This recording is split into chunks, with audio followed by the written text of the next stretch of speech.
Hello and welcome to Acts Aloud. I found the show recently called Tiny Pretty Things on Netflix. One of the coolest shows that I watched recently. Like I was telling Josh right now, I finished in one go. He called me nocturnal. That is true. I watched it all in one night. And I love the fact that you play this character. That's very cool, Josh. I mean, because I always look for characters from the community which are just like a matter of the fact a part of the community. It's not a big deal that's made out of it. And well done. This is one of the first things that you've done as well, which sort of came in big in the public eye. So congratulations and welcome to Axel Out. Thank you so much. I'm really thrilled to be here, and I'm actually really flattered that I have a fan base in India. It's really cool.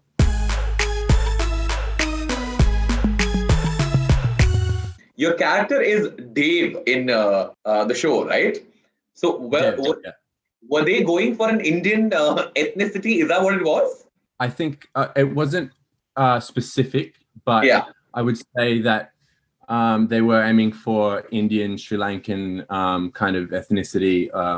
Definitely, yeah. Correct, but it was not very caricaturish. I mean, usually because the thing is, Priyanka, who's doing a lot of movies and shows now in LA and in Hollywood, she kept talking about how she is of Indian origin. But what happens usually in Hollywood, when they cast someone as an Indian character, then they tend to make it very caricaturish of what they think Indians talk like. Which is, I'm a normal Indian, but I don't talk like Appu from Simpsons. Right. But they tend to do that. But like your character, whatever the origin was, you were born and brought up in Chicago. Chicago is where it was set, right? It was set in Chicago, yeah. Yeah. So I mean, very not very caricaturish of any ethnicity that way. Is that important for you when you do a character? Yeah. I feel like it's an important thing when you're representing a culture or a community, and it's important that it's not, a caricature like you're saying. And in the case of Dev, like, he was born in America. He just has immigrant parents. Yeah. He's cool. He lives quite a normal, like, American life, but ethnicity has no real part in how he's lived his life. It's just part of who he is. So, oh my God, Josh, I'm really loving this baritone in your voice. Well done. Proud of you. Oh, thank you. It's echoing in the room. Yeah. Sorry? It's echoing in the room, the voice. Oh, is it? No. I mean, in a good way. I meant that as a compliment, not as a problem. Okay, good. I was worried that my fan or something. No. No, but tell me, is this, obviously Tiny Pretty Things is one of the biggest things that you've done in your career till now.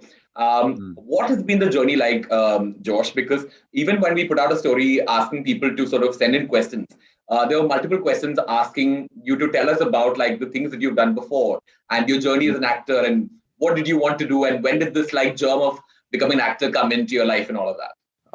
It really kind of struck me by chance when I was a child, but I never really considered it as a viable career path. So, when I finished high school, I went to university for business for a year. Yeah. Hated it. It just wasn't for me. And so I kind of had to sit back and reevaluate things and about where my life was going. And I knew I had a secret kind of passion for acting. Yeah. And I just kind of decided, well, I get one shot at this life, and I may as well give it a crack. So I applied to an acting school in Sydney. I got in, and then everything that's happened from them has been, kind of divine intervention in a way. I moved to Canada in 2018, and that was a big step in my career. And I got a job there, just supporting myself there, whilst I was auditioning for things, and I just had to keep grinding at it. And it took a while. It took hundreds of auditions, and then I started to see the improvement, and then now we're here. So it's been quite a journey, and I feel like it's only the beginning still. No, I love that. But tell me, you're from Australia, right? Originally. Yeah, originally I grew up here. Yeah. Which is where you are right now. He's 4.5 hours ahead of me while we're shooting this. So this is the maximum Yeah. I could make him wait till. I asked him, I was like, can we shoot this in the evening a little bit? And I was hoping he would say like, yeah, cool, like 9:30. But then you were like, no, I more go like to bed at 9:30. what? I do, yeah. There are times I when get I up. wake up at 9:30 in the evening. Oh my God. That's I'm like, crazy. oh, perfect timing to get up, but that's fine. What I want to ask you is, even in India, sort of Mumbai is like the place where like movies happen and television shows happen and all of that. So people from across the country sort of come to Mumbai to become an actor, and that's where the dream is, right? So someone who's moving from Australia to a different country or a city altogether, how difficult is it for you to uproot yourself from like one country to another and go in search of work in an industry that's already uh, full of like people who want to do the same thing, you know? Of course there are opportunities, but the opportunity and the demand supply ratio is very skewed. It's not the same thing because the supply is a lot because everybody wants to become an actor anyway. How much of courage does it take for someone like you to uproot and go to a different city or country and want to become an actor?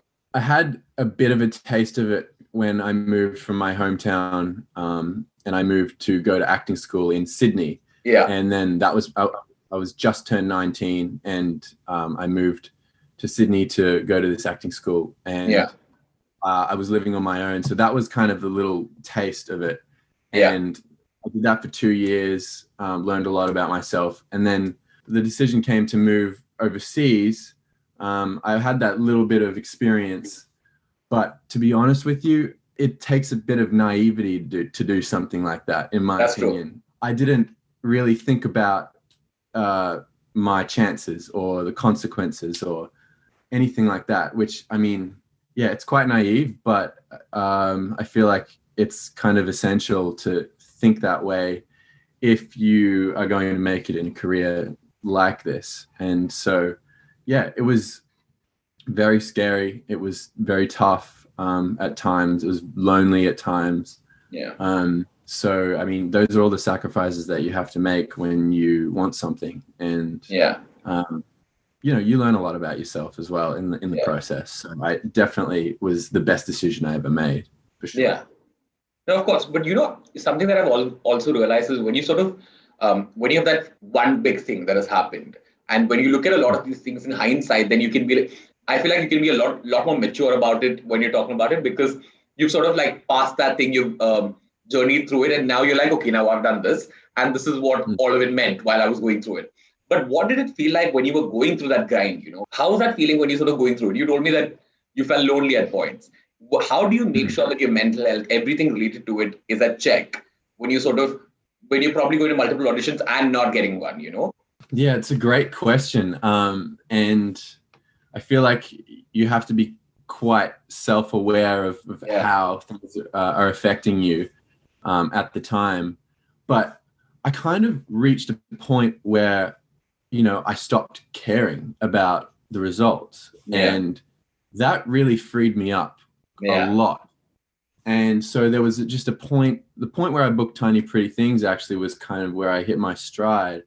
And I was just auditioning and I was just leaving it at the door, and I was just having a great time and really kind of buying into the excitement of living overseas and, you know, traveling and meeting new people. So when I shifted my mindset to not, you know, being as bothered by results or not caring about results as much, I feel like that's when everything clicked for me. But, you know, you always go through stages where you get close to one thing and, you know, then it doesn't go your way. And then you get close to another thing and it doesn't go away. And you just have to trust the process and trust yourself and your ability. For sure. Yeah, 100%. How does the lockdown sort of affect what you were trying to achieve, Josh? How was your lockdown? I mean, see, it's a very general question now because I'm done with asking this question about how is everybody's lockdown. But I want to know, see, there's a pace to something that everyone's doing, right? I remember like one of my best friends just debuted in a movie in Jan 2020. a movie came out and the world went into a lockdown.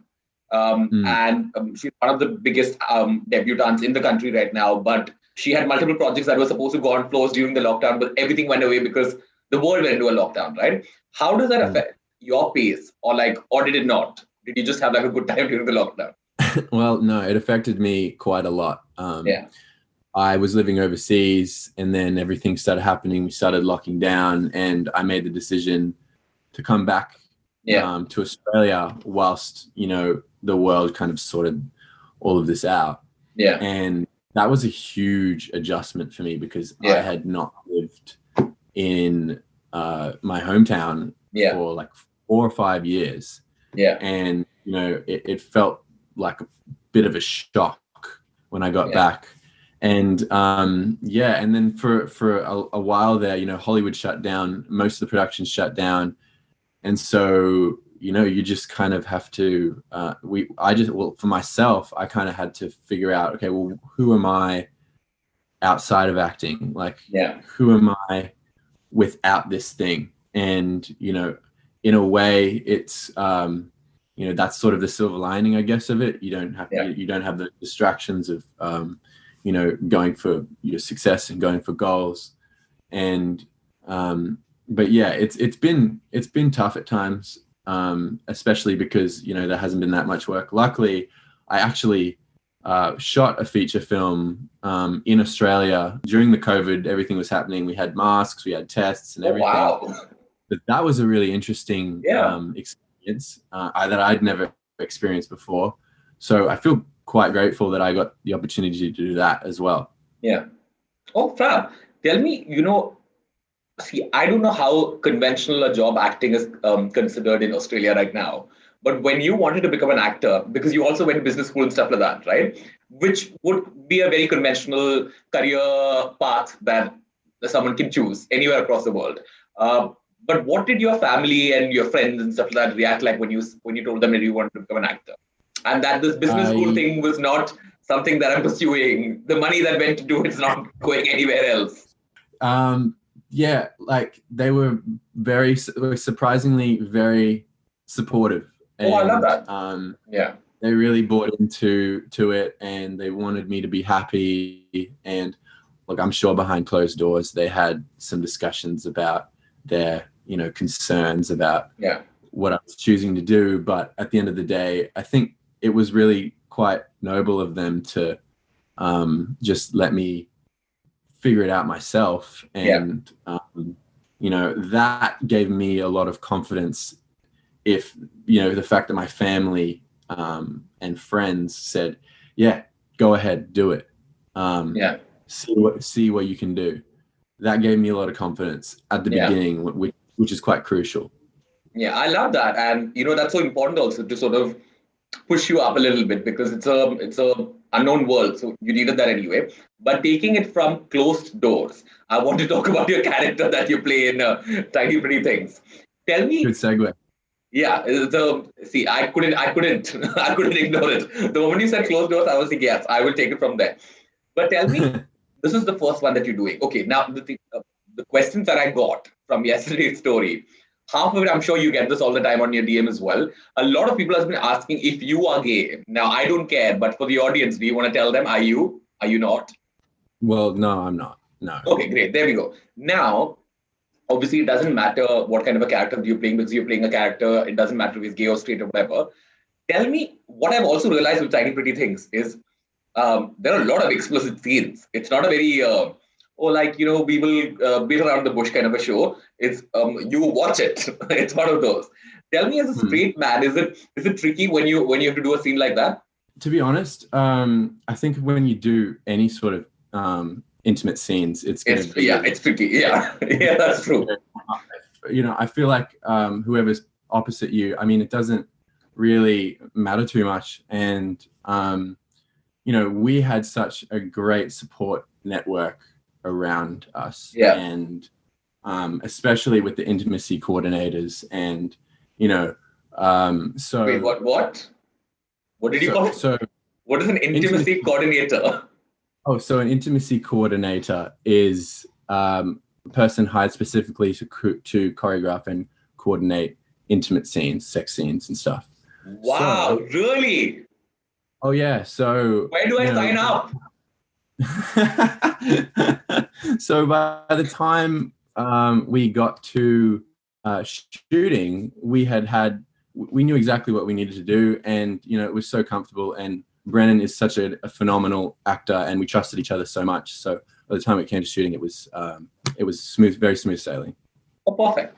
Now, see, the thing is, now obviously the character that you play is like low-key closeted, but not. Like he wants like be out there, but like is a little scared of the public eye and like how he'll get looked at in the beginning, but then changes over. There's an arc and stuff like that, right? Towards the end, becomes a lot more open in the public. How do you? This is again a question about like it's a little scary once in a while, because when you're sort of representing a community, especially as a cisgender man, you have to be a little careful. I mean, in real life, you have to be a little careful about how you're projecting it, especially on a show on Netflix that like across the world people are going to be looking at, right? What are the kind of precautions that you sort of take before you say yes to a character like this? I just am really interested in, work that has an opportunity to, impact people's lives in a positive way. Yeah. And I totally felt like, the producers had the confidence in me to play this character and do the character justice and tell his story. And that's really all you want as an actor, is to be able to impact people's lives and play people that people can identify with. Yeah. And my DMs and my messages since the show has dropped has been actually so heartwarming. Oh, wonderful! People have said thank you so much for this. I feel so seen. Yeah. And that's just, it's so rewarding. Like I feel so privileged. No, totally, because the character that you're playing are also like a big part of the LGBTQ community, where like, I mean, they're very straight acting and stuff like that, but then they're also low-key closeted because they don't know how to like deal with themselves in the public eye, which is such an important part of like the community as well. So I'm sure like the character that you played is beneficial and impactful to a lot of people. But how many people now think you're gay, Josh?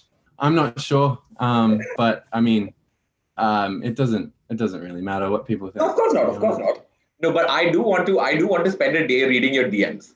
That's one of my bucket lists. Tell me what are the kind of messages you're getting. Of course, you're getting a lot of heartwarming, heartfelt messages, and all that. All of that is great. What are the funny ones that you're getting, or the weird ones? Well, the funny ones are, to be honest, there's been a lot of photos, but I don't open them, obviously, so I have no idea what they are. I'd be disappointed if you haven't had a few dick pics sent to you by now. Well, I haven't opened anything, so I'm quite cautious of the DMs, to be honest. Good, yeah. And what are the messages? Has proposal come your way? Does people want to marry you? Because I got a few on the question thingy. That was, can you ask Josh to be my husband? Is that not mine? The people on DM. Oh, really? Yeah. That's really flattering. Okay, Josh. Okay, listen. Before we get to the next segment, tell me, so obviously the show ended on a major cliffhanger note. Something has happened to somebody. I don't want to spoil it for people who hasn't watched it already. But where are we going with season 2? Is there an announcement as yet? Do you know anything? Are you going to tell me something? I don't know anything about season 2, to be honest. I don't know any details at all, not even a script or anything. So unfortunately, your guess is as good as mine. Josh, do you know stuff that you're not telling people? No, I honestly know nothing. Okay, cool. If you're on a dating app, what would your bio read? My feet are pretty handy. I would write my favorite body part is my hair. But you don't know where?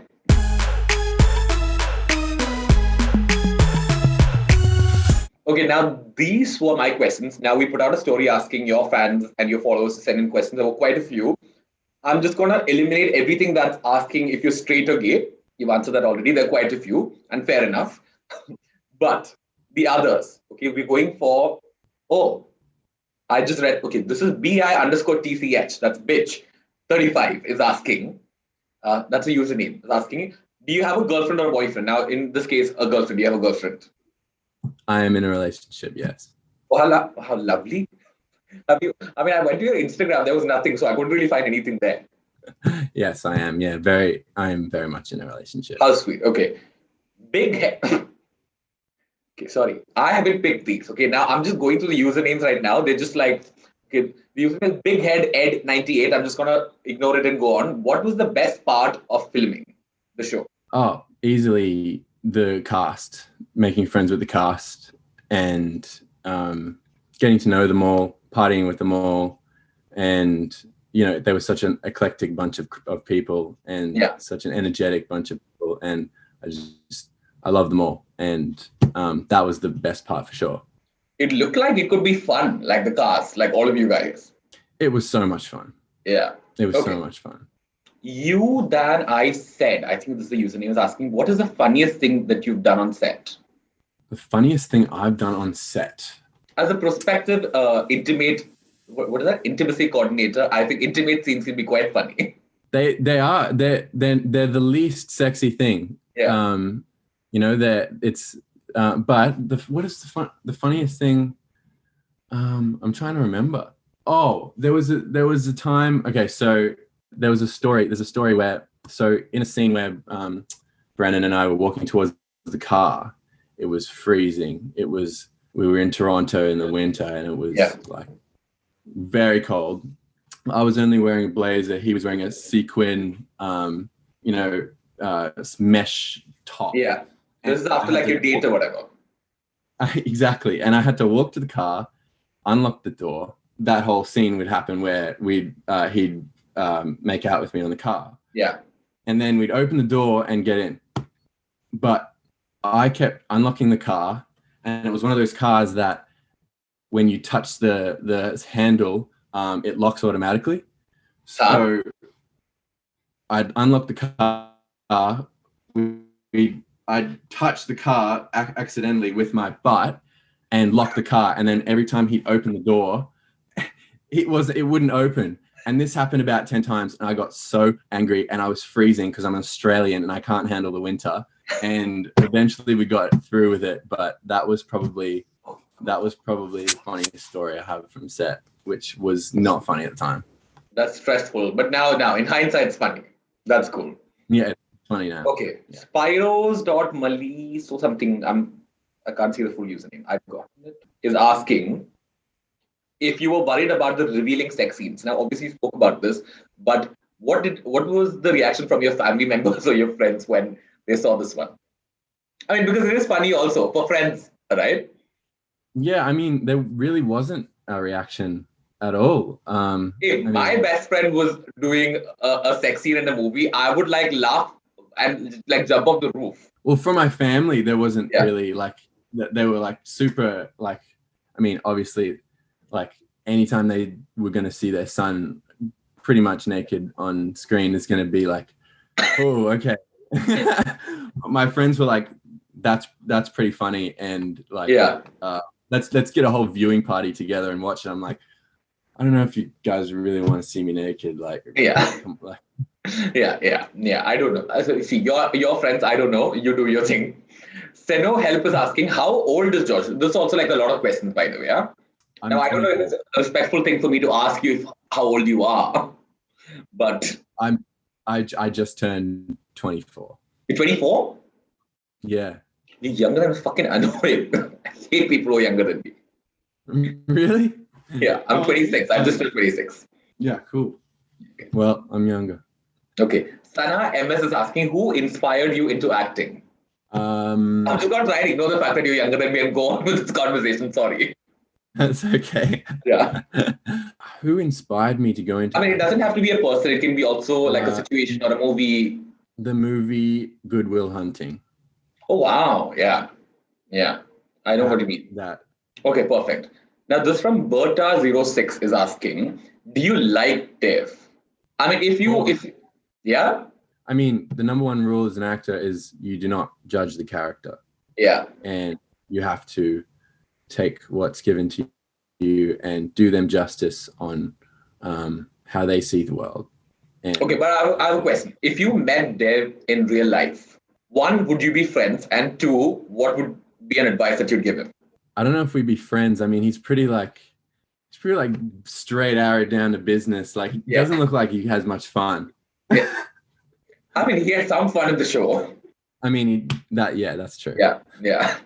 But what is one advice that you'd give him? Oh, I would say, hey, listen, there's this person that really wants to give you everything, and you are not, you should accept that, and you should. Isn't this what the other guy told your character?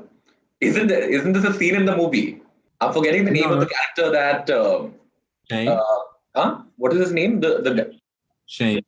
Shane is hooking up with somebody in the beginning. What is his name? I'm forgetting the name of the character. Oren. Correct. He tells your character that, somewhere. Why do I know so much about this show? That's right. He does actually. Well, yeah, I would give him the same advice. See, this is the problem with like shows that I watch in the midnight. I remember everything. Yeah, you're good. The problem. Now you might think that I'm psychotic or something. I mean, maybe just a little bit. Okay, I don't care about the show anymore. Let's continue. Okay, now these were all the fan questions. The last segment is called a quickie. From the show, you seemed quite good at this one. But these are quick questions and quick answers, Josh. Very, very simple. We're starting with, what body part of yours are you the most proudest of? My feet. Your feet. No. What? My hair. Is that a body? That is a body part. Okay, cool. Yeah, that's a body part. Okay. Forget the feet. What was the most rebellious thing you did as it? What? I panicked. See, the thing is, feet would have been interesting. That's a much better answer on the show. And this is a great point for me, because panic more. I want those answers. What was the most rebellious thing you did as a teenager? I threw these. Me and my friend. I don't even think I was a teenager. Me and my friend threw these these fruits at cars from my backyard, and may or may not have caused a minor accident, but everything's fine. When you say you might not have been a teenager, do you say would you say you were older or younger? No, I probably like 12. Oh no, I was probably 13. That's fine. Yeah. No, I wasn't doing that last week. If you were like 23 and doing this, then we have like a problem here. Yeah. Yeah. Okay. This is a sentence, not me. You complete the sentence for me. I annoy my girlfriend when I dash. When you talk about your feet being the most favorite part of your body.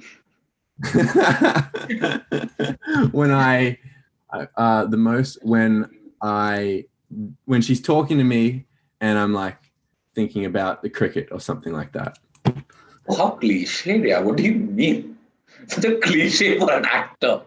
For a straight actor. Yeah, when my girlfriend talks to me, I think about cricket. I mean, she gets really annoyed at me. Or like when I put it on the TV. Yeah, see, it's a cliche, but it's relatable. So that's good. Yeah. Yeah. Okay. What is your favorite cuss word? I can cuss on here? Go for it. Well, I'm not going to say the other one, but fuck. Okay. Who's the most famous person on your phone? Lauren Holly.